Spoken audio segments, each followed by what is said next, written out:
This video is a review of the selection techniques that have been demonstrated in the VT2600 course. A discussion of the selection techniques that are usable in any image where you want to get control of part of the image.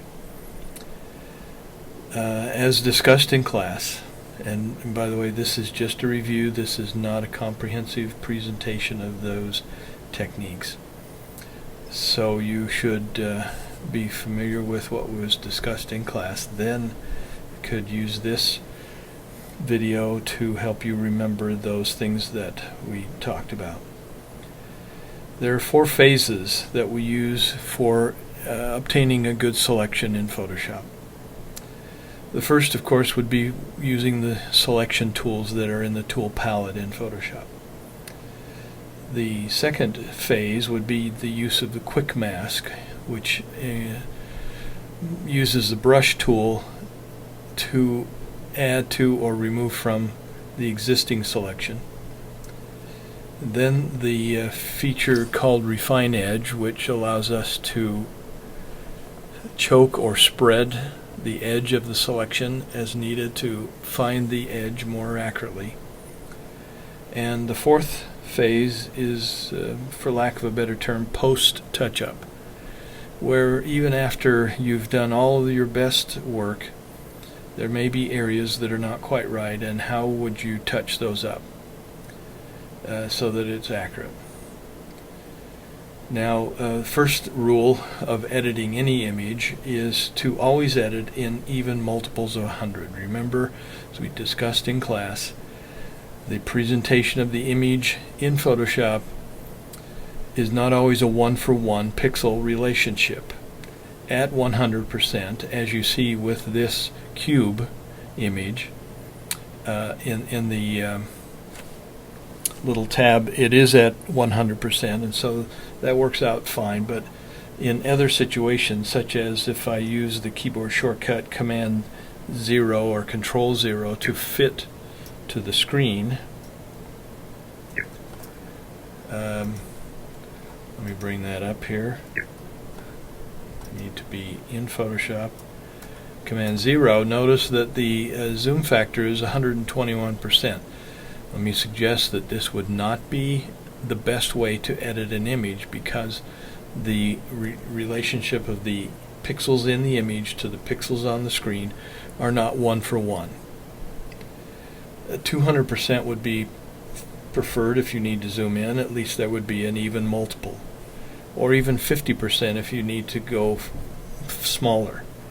Again, an even multiple, so that the relationship of the images, of the pixels in the image to the pixels on the screen are even. But we're going to go with 100%. I'll use Command minus to zoom out to that. That will be fine for our purposes. What selection tool do you use? Well, we have a white background, and it is very tempting to use the magic wand tool, which would let us just select all of the white in one simple click, or maybe just a couple of clicks, and then we could inverse the selection and obtain our cube that we want selected. As we discuss in class, the magic wand tool and the quick select tool, which are both in this if you're looking at the tool palette here, in this tool slot, do not give us smooth edges, smooth selection of the edges. So I prefer the magnetic lasso tool of the lasso tools that are available to us. The magnetic lasso tool will find the edge, and it will give us the smoothest result. Now, this is a simple cube.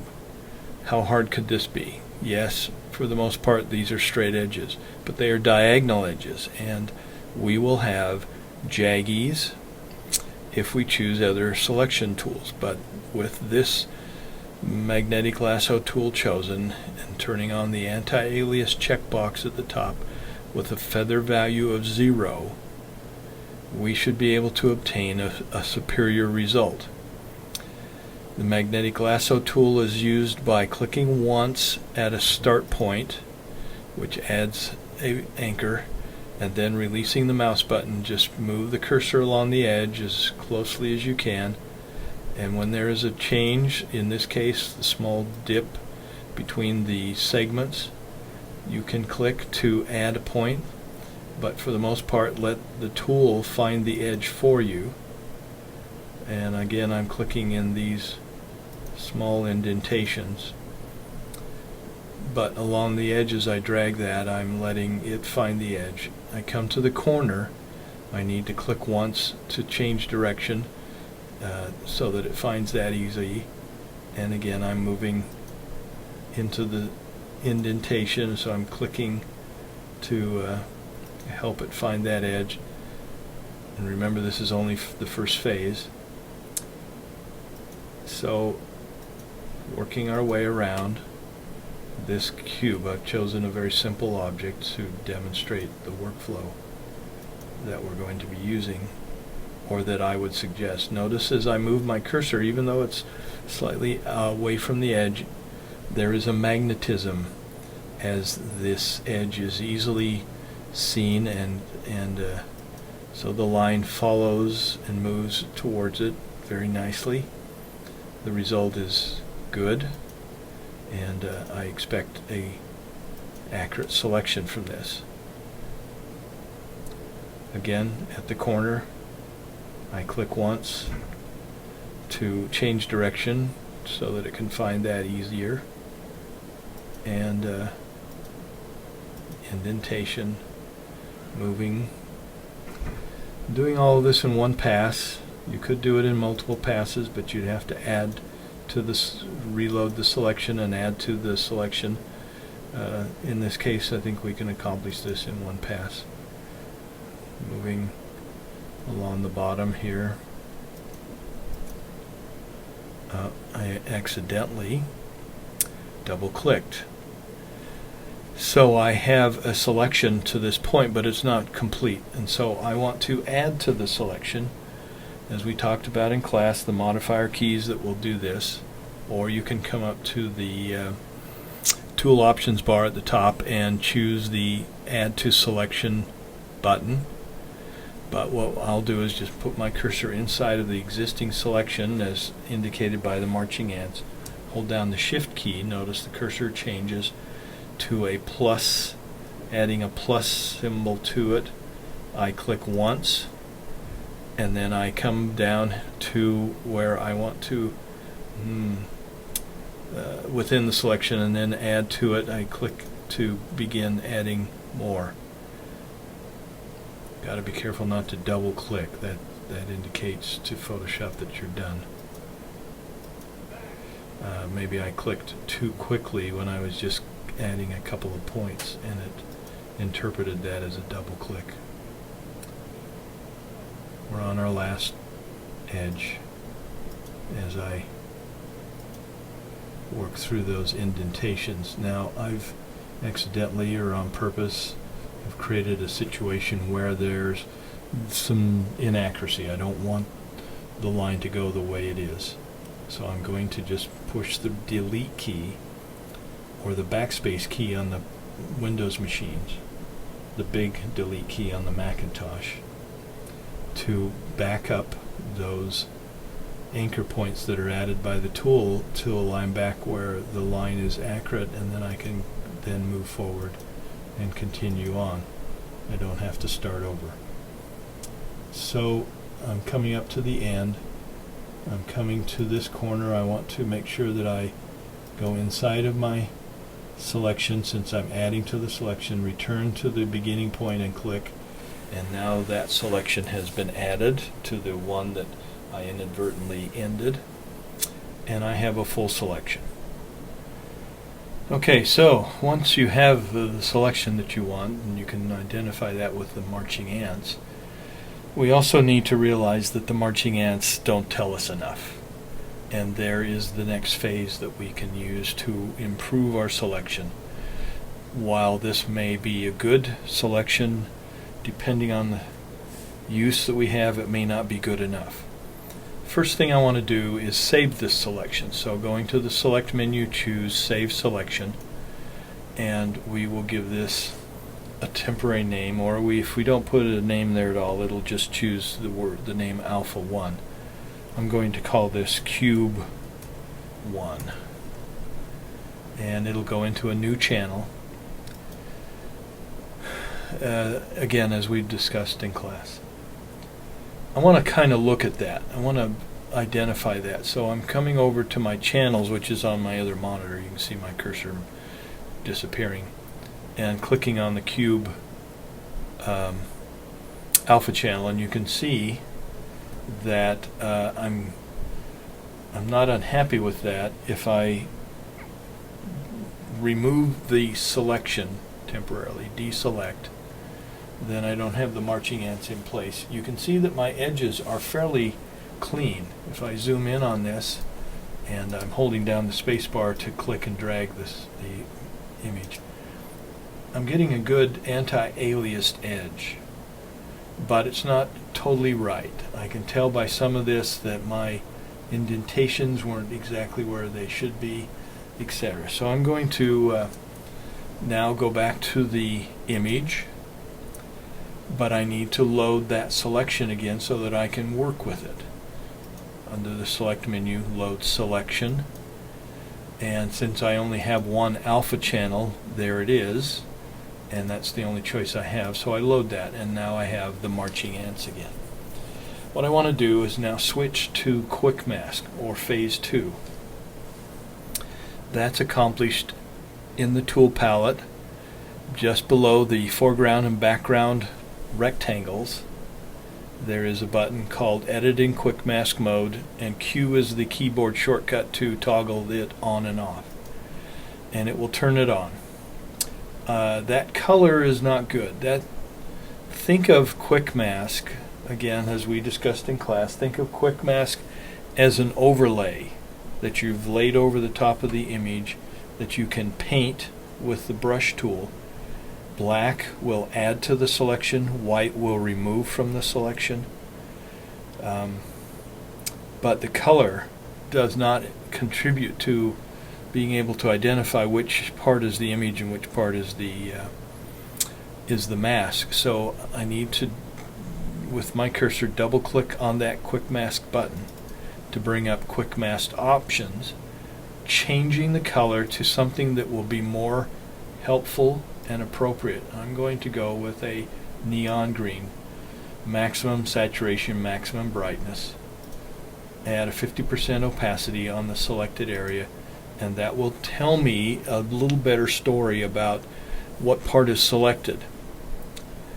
I can also toggle this mask to show the masked area or the selected area, and I do that by turning off the quick mask, then holding down the Alt key and clicking on it again, and notice that my mask now shows the parts that are mask out rather than selected. So sometimes you want to do one way and another. I'm going to turn that off and then bring it back to this way again. First thing I want to do before I start to edit is to set up my configuration, and I, again in class, talked about getting into quick mask mode where my hand is on the mouse button to run the cursor. B for brush, so now I am using the brush tool with a brush size that in this case is a little small, but we'll fix that. I want to check to make sure that the hardness is 100%. Since this edge is very hard, or is hard, I'm going to use a hardness on the brush so I get a nice solid line or edge of my selection. The size can be adjusted here, of course, in this pull down menu, but another shortcut would be the bracket keys that are to the left of the, to the right of the P key, so you can increase the brush size dynamically this way. and I'll start with about a 40 pixel brush. The next thing I want to do is push D for default colors, or come to, if you follow my cursor down here, to the foreground and background color. The small icon to the upper left of that, default foreground and background colors, or D for default, gives me black and white as my foreground and background colors. I want to make sure that I'm using black and white to paint on this selection. Black adds to the selection, white removes. If you are not on black and white colors, you would be adding a selection with a dark gray, which means it's not 100% selected, or maybe an off-white that is not exactly, fully removing selection. So black and white for this purpose. I need to zoom in, so I'm going to use the keyboard shortcuts, Command or Control plus, and then the space bar to move to a place where I can see a little better. I'm now at 300% of the image, so it's showing me more pixels on the screen for each pixel in the image, and I can see that I have some issues with selection here. Thus I need to, as I've zoomed in, I need to make a smaller brush so that I can make some adjustments. Notice as I add with black as my foreground color, I can paint into those areas and add selection. Here's a situation, you can see where my brush is, my cursor, where I have too much selection, and so I want to paint with white and remove that. Let's zoom up on that and you can see it a little better. Right here. I'm at 500% now. What I want to do is move or switch the foreground and background colors.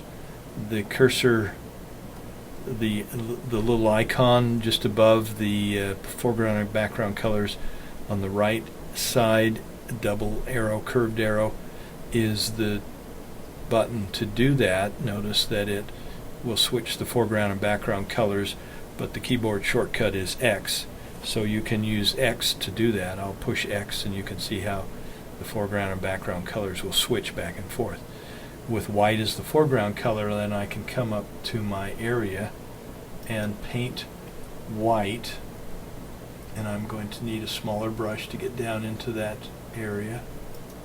I can paint white to remove that was excess and do a little touch up along there. So I also have that situation up in this corner, it appears. So I'm going to just click a couple times on that. And I see that my edge accuracy was not quite right along here. I want to paint with black again. So X to make my foreground color black. I'm going to paint a straight line with the brush tool. Remember in class we discussed how to paint straight lines with the brush tool by holding down the shift key. If I click once, not with the shift key, just click once on one side of where I want to paint the straight line, then move my cursor to the other edge and hold down the shift key, then it will, and click, then it will paint a straight line, which you can see is being more accurate. Let me do that again over here where I see a little bit of red peeking through my mask, and I can accurately add to my selection each place I do that. Then of course if I click without the shift key, I can just add selection. Now I'm being very careful here to get accurate selection since this is a demonstration. Again, along this edge it kind of didn't get the most accurate, so I'm going to click once, move my cursor to this other end of my line that I want, hold down the shift key and click, and it will add that. Then if I move my cursor again and hold down the shift key, it will add some more. And I won't hold down the shift key here, I'll just touch up those selections right in this area. And again, I'm holding down the space bar to move my image around zoomed in at 500% so that I can just work my way around the edge.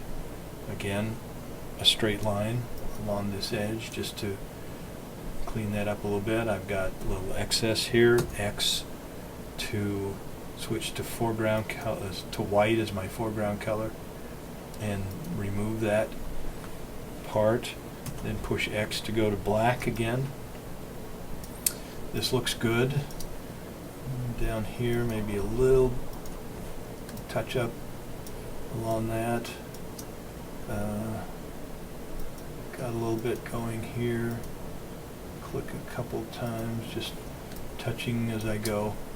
And I come along the bottom, I see that I do have an issue here. I want to do a straight line again. So I click once, move to the other end, hold down the Shift key, and paint a straight line across that edge. Now it looks like this might have a little extra. So I'm going to push X to switch to foreground colors, the white to the foreground color, and see if I can trim that back just a little. Good. Push X again, and so I'm using black and do a little painting there. Here's the situation that I'm not clear about. I'm not sure what that's telling me. I think I have too much there. What I'd like to do is switch modes. So I'm going to turn off Quick Mask, then turn on, or Alt click it so that I am showing the overlay here, and I see, yes, in fact I did have some problem there. So now if I paint black here, it will add to my mask area. So I'm going to do that. I'm going to use, again, the straight line approach. Hold down the Shift key, paint that in. Got some issues there. I'm going to switch back the other way. I think I overdid it, so turn that off, Alt click, and I think I'll paint black this way now. Now I'm talking through what actually after a while becomes kind of second nature. Notice I painted back and forth across there some straight lines just to try to trim into that. And I think I have another issue here, but rather than switch modes, I'll just switch colors, paint with white, and pull this out. I think I recognize what's going on here. So yeah, I'm going to fix that way. Then push X again to go to black, kind of trim that. I didn't expect to take this long, but we should be thorough in any selection work we do. Got some things going there. Here's another area where I can improve. A couple of obvious issues here. Just clicking and filling in where the selection wasn't quite right. And big problem here. Push X to switch to white. Click on one side, move to the other, hold down the Shift key and trim that back. Maybe I'll hold down the Shift key and trim it back some more, just back and forth until it smooths it out. I'm thinking maybe I have some similar things going on here. Let's try that. Maybe I'll switch to black and then paint across this whole area. Good.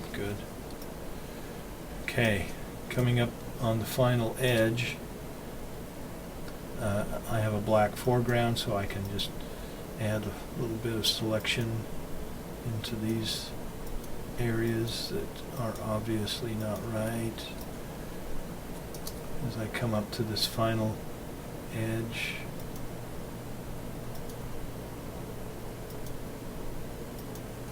I'm good, except now I see that I'd like to maybe add a little bit more along this line, so I'm going to paint a line along that edge and along this edge, like that. And if I zoom back out, Command minus, I think 300% will let me see this clearly, and I'm just going to scroll around. Notice that there is an inertia kind of thing going. I can see there's a little bit here. I'm touching it up, doing the best I can with the quick mask. Now I have a pretty good selection. Zoom back out to 100%. If I exit quick mask, I now have marching ants again. I'm being very careful to use the proper terminology so that you understand, and you need to learn these terms as well. I need to save this selection again because it's been changed, it's been improved, modified. So I'm going to save selection. Now I could replace the existing one, but I want to do a new one. I'll call this Cube 2, and I want to show you the differences that have been made by the refining efforts of the quick mask. So now I have two alpha channels, Cube 1 and Cube 2. I also need to save this. Because I've saved alpha channels does not mean that I have saved the file. So I need to save as. If I use the keyboard shortcut Command S or Control S, it will give me a save file dialog because I originally started with a PNG file, but PNG does not support alpha channels, so it's going to ask me what other format I would want to use to enable saving with those alpha channels. Thus, I bring up the Save As dialog, and I'm going to change the name of this. Actually, I don't need to do that. The original file was cube.png, but I'm going to save in Photoshop format, which does support alpha channels. You can see that it will let me do that. Plus, also embed a color profile. In this case, it's not the right one, but we'll modify that in a little bit. But this will now be cube.psd, which is actually a different file name than cube.png, if that makes sense. I'm saving it to my desktop among all of the other stuff I've left on my desktop. And that is now saved so that if I crashed or the power went out, I wouldn't lose my work. I need to go further now. I need to refine this edge a little bit. I need to choke and spread this edge a little to make sure that I get a very clean selection. This is the goal. So I'm going to choose Refine Edge from the Select menu, and I'm going to change to on black. Show it to me on black. That selection, the marching ants, are converted to a mask, and I can see gee, that looks pretty good, except over on this right edge I see a white fringe. So I need to modify that. Yeah, I could go back and try to do some more work with the quick mask, but I can actually shift the edge here. Okay, first thing I want to do is smooth it very subtly, very small amount. Actually, I'm sorry, let's cancel this and come back to this. What I wanted to do, drop the selection now that I've saved it. I want to compare Cube 1 and Cube 2 selection so that you can see the difference. It's always interesting to me. Under the image menu, under calculations, I can say use Cube 1 as the source and Cube 2 as the source, and let's subtract the difference of those two, and that's what we're seeing right here. This is where I've made my adjustments. You can see there is significant differences, but ironically not along the right edge where I'm seeing some white fringing. I didn't look at that closely enough, apparently. I'm just going to cancel that. We'll go back and load our selection, which is Cube 2, and then refine edge and show that against black, because that'll show what we've got as a issue. I'm going to smooth the edge. 1 is the best amount for that. Rarely do you go much more, 2 or 3 at the most, depending on the resolution. And then I'm going to shift the edge to a minus number. And if you watch, you can see how that's choking in on that edge. I'm going to be at about, I'm going to say let's go to minus 35. Now, it's not just choking here, it's choking everywhere. And if that presents a problem, I will have to do post touch-up. But for now, let's stop at that. I think I'll do a smoothing or a feather. Just feather that edge just a little, as you can see, 0.2 pixel, sub-pixel. And I think we'll go with that. And I click the OK button. That actually gives me another modified version of our marching ants, and I'm going to save that as well. And we'll call that Cube 3. Now, how can we resist but to compare? So let's go to calculations. Here's our, oops, I'll stop. Actually, I want to go to cube 1. So I'm looking at that alpha channel and then do a calculation from there. I want to use cube 2 and cube 3 and subtract.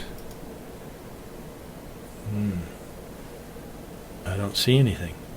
That's kind of good. I was that subtle in my refining of the edge that it doesn't even really show up. And I think we are definitely on track. As I'm scrolling around, I don't see anything. Life is good. I'm going to back out and go back to the image and load that cube 3. Now, what do we do with cube 3 selection once we have it? We've taken the time, we've invested the time to get a selection of this cube. What do we want to do with it? We could take out the background. We could copy this cube and put it in another image. We could change its color. Those are various assignments that are going to be made during this course. But the key here is that we get selection. You spend the time, you invest the time to get a good selection, and then you have control. Let's just do something very quickly of changing the color. I'm going to do it using a layer, an adjustment layer, using hue and saturation. That adds another layer on top of the existing image. None of this is showing on the screen, but I'm just going to shift the hue, and you can see what I can do by changing the hue of my image. I can shift those colors anywhere I want. So this concludes this particular tutorial. It doesn't appear that I need to do any post touch-up. We'll explore that in a more difficult situation, more difficult selection. For now, this is sufficient.